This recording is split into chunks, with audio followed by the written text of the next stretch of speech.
One, two, three. One, two, three. Take off the jacket.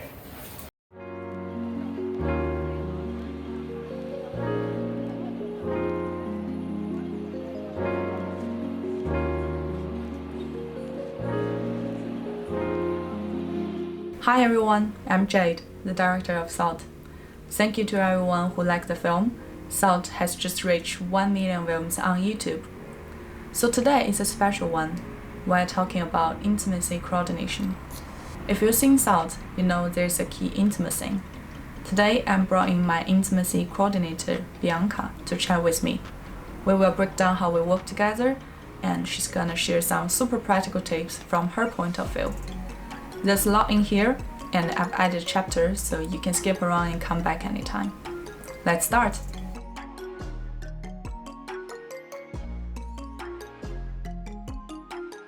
Hi Bianca, nice to see you again. Could you say hi? Could you say hi to the audience and introduce yourself? Yes, hi, my name is Bianca Thompson, and I am an actor, intimacy and fight choreographer, and teaching artist in Chicago. Thank you for joining today, Bianca. It was really nice working on the salt together. So let's start simple. What is an intimacy coordinator and what do you usually do on site? Yeah, so a lot of people have different definitions of what an intimacy coordinator is, but in my own words, I would say an intimacy coordinator is someone who is trained to support the process of choreographing moments of staged intimacy using consent-based practices. So my role is to help create moments that support the storytelling and the director's vision while also adhering to any boundaries that the actors may come in with. And on set, an intimacy coordinator can help adjust choreography, can advocate for the actors' needs, can help make things look really good, and also help create a safe working environment for both the cast and crew. So we has been talked like intimacy coordinator this role more in recent years. And why do you think that is? So people have been doing this work in the industry for a long time, but the role of intimacy coordinator really started to take off in the wake of the Me Too movement being revitalized in 2017. I think suddenly people were paying attention to ways that actors can be harmed in rehearsal rooms and on set. And so the need for intimacy coordinators who could help mitigate these harms was finally being recognized across the industry as an essential need. And there are people who have been vocal about being anti intimacy coordinator. And sometimes these folks have been in the industry for a long time and they're used to working a certain way. They think intimacy coordinators are there to micromanage people. But I think when an intimacy coordinator does their job well, they don't get in anyone's way or make the process more awkward. We're there to support everyone's process and we can adjust our practices according to the specific needs of the actors. So I've worked very differently across many different projects depending on what the directors and actors need. And we put tools in place so that we can be as hands off or hands on as needed, but still create an environment where intimate content can be handled in a responsible and respectful way. When you work as an intimacy coordinator, what kind of the preparation you really do before filming? The process of intimacy coordination can look different for everyone. When I was early in my career, I used to choreograph things very meticulously ahead of time, and then I could adjust things in the rehearsal kind of as we work together. Now that I'm a little further in my career, I've been doing intimacy coordination for 4 years at this point.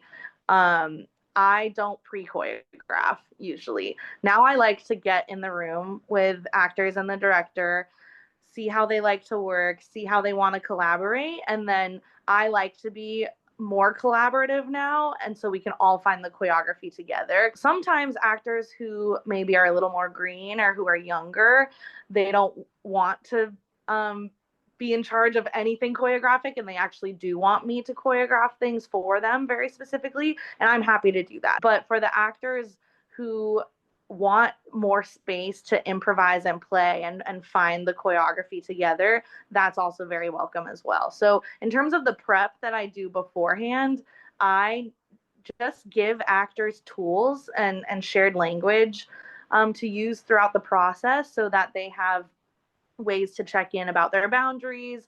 They have tools to advocate for themselves if they need to stop the work and adjust anything. And we find out what everyone's needs are in the room and how they would like to work. And then once that happens, you can kind of have the freedom to figure it out together. Can we talk a little bit more on what is the tools or language you said? Yeah, so I was trained primarily by Theatrical Intimacy Education. They're an amazing organization that is dedicated to making training for intimacy coordination accessible to lots of different folks. So I've adapted my tools that I use from working with them. I did trainings with intimacy coordinators of color and also other professionals in the industry. I like to do body mapping. That is a way to check in about boundaries. People have lots of different ways of doing it. The way I've been doing it in recent years is using a red, yellow, and green system. So actors would indicate where on their body their scene partner has permission to touch that day. Using red to indicate areas that are a hard boundary. Please don't touch here. Yellow indicates that uh, either I don't know how I feel about this area, so let's check in about it first, or I feel okay with you touching me here when it's choreographed, but otherwise, like, please don't.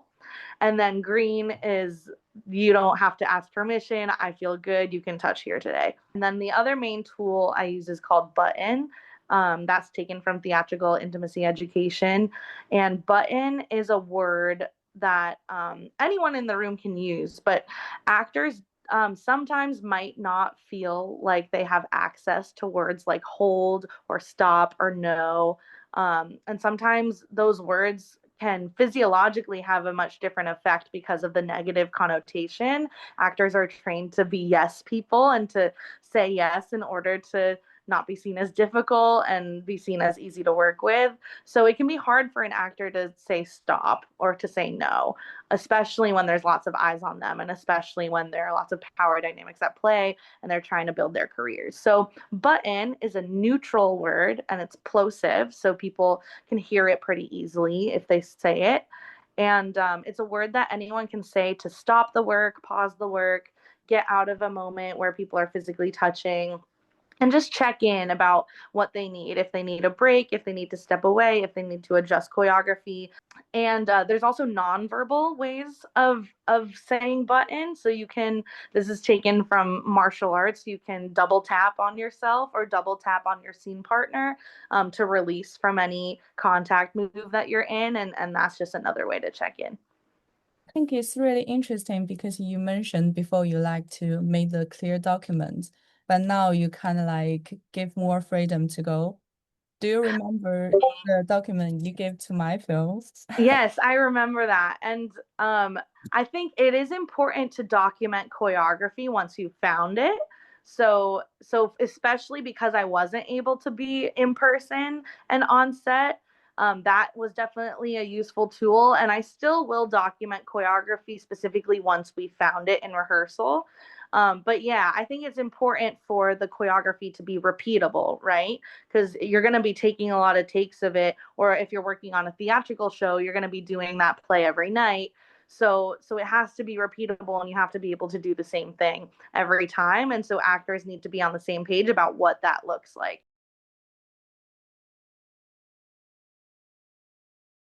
Let's talk about a little bit more on the thoughts this project.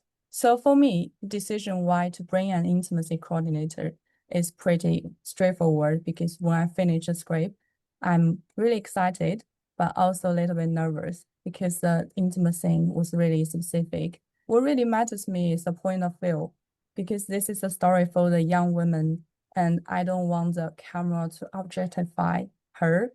And also I don't want to harm another actress. So when I found you, you show me like you really understand what the story is, which make me feel really grateful for that. So when we're working on the thoughts, what were your main concerns? And how do you balance the creative expression with a safe on set? Well, first of all, thank you so much for saying that. I loved working on your film, and I thought that that story was really important. But your film was especially important to have an intimacy coordinator because you were portraying not just an intimate moment, but an intimate moment that involved a very specific power dynamic and involved some harm that occurred through coercion in that moment in the film. So when there's consent issues in the story, it's super important that there's someone on set or someone in the rehearsal process who is trained in managing those difficult emotional moments and helping actors support actors through whatever they might be working through, because you don't know what people are coming into the room with. You don't know what people's histories are, and sometimes those stories can be challenging for actors to embody. So I was very grateful that I got to be a part of that project. And my main concern was really making sure that the actors felt confident in what they were doing from moment to moment and felt that they were supported both emotionally and physically in a vulnerable story. And then in terms of like my concerns around your creative expression, I didn't have concerns because you had a very clear point of view. And just like you said, like it was so clear that you wanted this to be kind of from a female perspective and not objectifying, but showing what it's like to be in situations like that. And so once the choreography was set in place, it was really up to you and up to the actors to make those creative choices on set and for you to make choices about what you wanted it to look like. So really, I felt that my job in that process was just making sure the actors knew physically what they were doing from moment to moment, so that you all could do your work in as safe a manner as possible. Yeah, thank you for saying that. I think you make a really clear point because we are making a story which about a young woman gets hurt.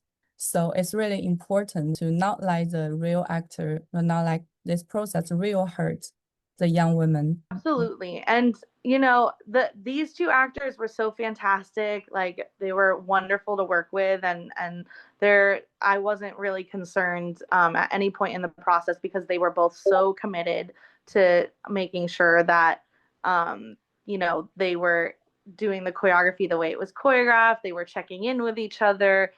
So that was really amazing. And I just felt that my job was to create a rehearsal environment that made it so that they felt able to talk and they felt able to connect and check in. And so I just gave them a couple tools to be able to do that and start that conversation. And then it's up to them. All I can do is give actors tools. I can't make them use the tools. You know what I mean? So it's really up to them to figure out how they want to work and how they want to navigate this. And I thought they both did beautiful work on that film. I remember when we filming on set, Natalie, our actress, she's super confident and she's like takes the control. And Reese is a really gentle guy. I did remember he felt a little bit bad because he think he's playing a bad guy, Mm-hmm. which make himself a little bit sad and vulnerable.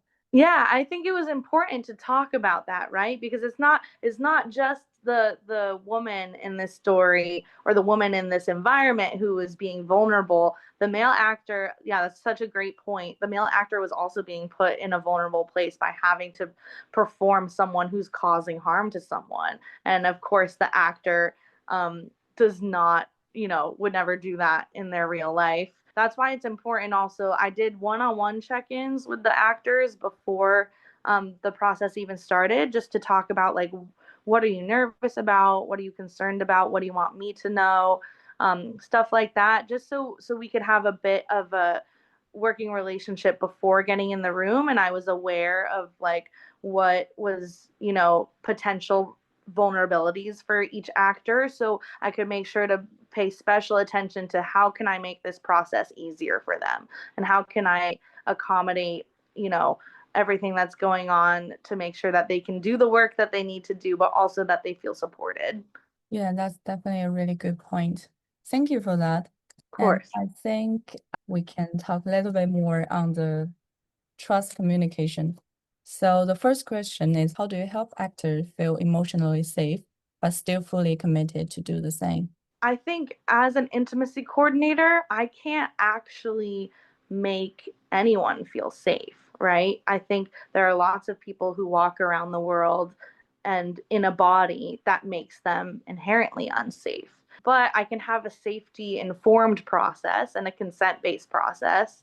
What I can do is put a lot of tools and structures in place to make sure that actors can feel as safe as possible, as comfortable as possible. And I think also like if if an actor is really struggling to feel safe to the point where I think working on the scene might be harmful to them, then this might not be the right project for them.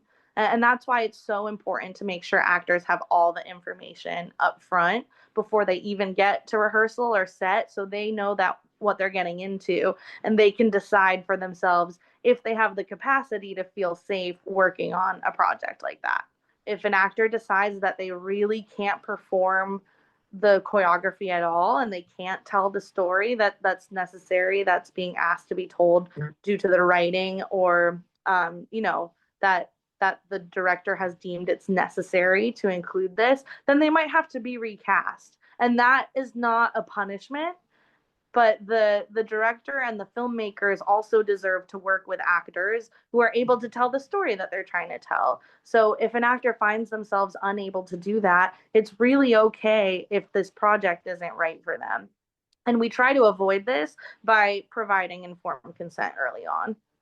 Great. So we talk about like how you work with actor. In the last part, let's talk about how you work with a filmmaker, with a film crew. How should director bring in with other departments to make the intimacy safer? What the production team, what they should do. Yeah, so especially for like let's say a low budget film, if an intimacy coordinator is not able to be on set, you should designate someone on set who's not the director, who can be kind of like the go-to person for like intimacy needs, maybe a consent advocate. If there's nudity, there should be robes for actors on set that can be provided by costuming. It should definitely be a closed set, whether there's nudity or not. If you're working through staged intimacy, especially an extensive scene, just make sure that only essential personnel are in the room. We try to limit the amount of eyes that are watching actors just to try to take care of them and performing those kinds of vulnerable things.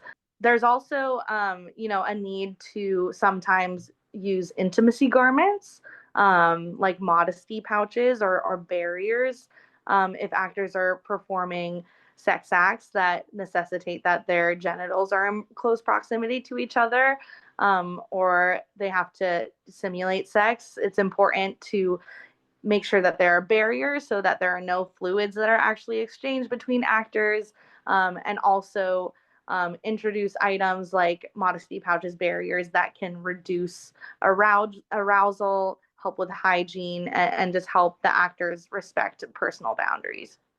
And also, what's the language you mentioned before, like the crew members should use? Oh, yeah, that's right. That was part of our community agreement with regards to intimacy. So, yeah, I always, for any process I'm working on, whether it's film or theater, I send out a community agreement with regards to intimacy that everyone needs to sign, cast, crew, director.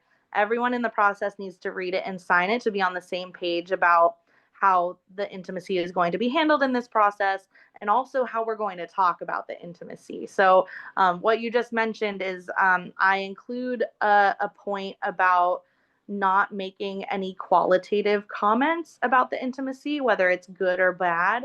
So, not saying like, oh, that looks so hot, or like, oh, like that looked a little awkward. Like, I think no one on set should be speaking like that. I think in order to maintain a safety informed and professional environment, it's important that uh, the comments around the choreography stay, with the director, assistant director, intimacy coordinator, actors.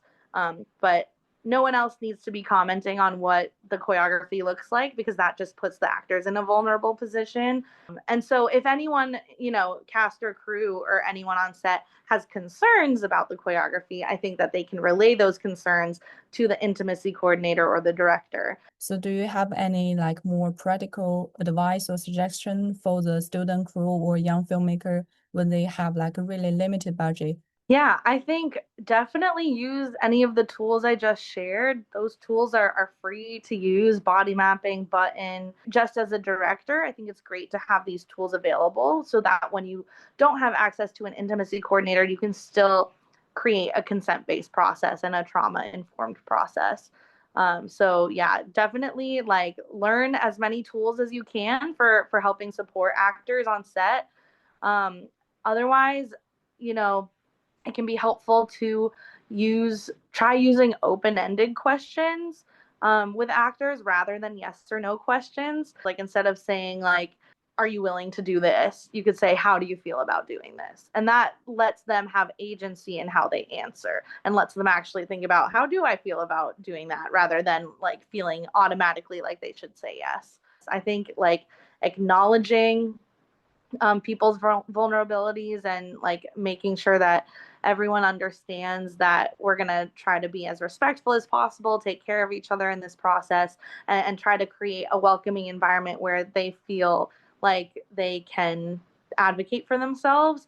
It's important, if you're in a power position, like a position of director, to say that up front. Even if you feel like I'm a welcoming person, I'm a friendly person, like they should know that they can talk to me about anything. It's important that like as you're starting the process, you actually say those words. Like, I want you to speak up if anything feels wrong or if you feel unsafe at any time, just so they have that like reinforcement and affirmation that you are someone who is proactively looking out for them and caring about their safety on set. Thank you so much. I think what you said is really good point. Like everyone, the filmmaker, the film crew should know some like basic knowledge about how this process work, so everyone can work together to create more healthy and safer shooting environment. Thank you so much, Bianca. I think this conversation is definitely really valuable. I'm really glad we have this conversation today and hope it can help more on the different people to understand how it works in the film. Yeah. Yeah, well, thank you so much for your dedication to making sets safer for everyone. I really appreciate that you were, so dedicated to finding an intimacy coordinator for your film, that you were willing to work with me remotely, while I was in a different country, and we made that work, and I think the film turned out beautifully. So it's really important to me that there are more directors like you who are being proactive and advocating for the need for intimacy coordinators in the process of filmmaking, because it just hopefully makes everyone's jobs easier at the end of the day. Well, that's all for this episode. If you're interested in this film, you can find right here on my channel. See you next time.